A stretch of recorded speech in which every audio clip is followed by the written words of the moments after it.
અને હવે બીજી ખબર પણ કરણ જોહરની જ છે. કભી અલવિદા ના કહેના કરણની 3rd ડાયરેક્ટોરિયલ ફિલ્મ તે હવે વેબ સિરીઝમાં એડેપ્ટ કરી રહ્યા છે. હા, એ જ ફિલ્મ જેમાં શાહરૂખ ખાન, રાની મુખર્જી, અભિષેક બચ્ચન અને પ્રીતિ ઝિંટા હતા. એ જ ફિલ્મ જેની વાર્તા ઇનફિડેલિટી પર બેઝડ હતી. કરણે જણાવ્યું કે અમે કભી અલવિદા ના કહેનાને લોંગ ફોર્મ સિરીઝમાં એડેપ્ટ કરી રહ્યા છીએ અને જલ્દી જ તેના કામ પર કામ શરૂ થશે. જ્યારે ફિલ્મ 2006માં રિલીઝ થઈ હતી ત્યારે તેને પોલરાઇઝ રિસ્પોન્સ મળ્યા હતા. કરણે યાદ કર્યું કે ઘણા બધા લોકો આવ્યા અને મને પૂછ્યું કે શું આ હું ઠીક કરી રહ્યો છું.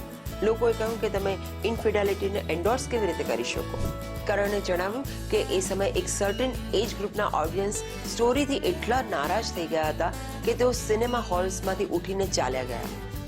આર્ટ હોય ના હોય, પણ જ્યાં કોન્ટ્રોવર્સી છે અને બિઝનેસ છે ત્યાં કરણ જોહર પોતાના જોહર બતાવી રહ્યા છે.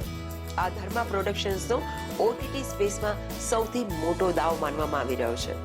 રસપ્રદ વાત એ છે કે ઓરિજિનલ ફિલ્મને ન્યુયોર્કમાં શૂટ કરવામાં આવી હતી અને હવે જોવાનું એ રહેશે કે સિરીઝનું લોકેશન અને નવી સ્ટારકાસ્ટ શું હશે.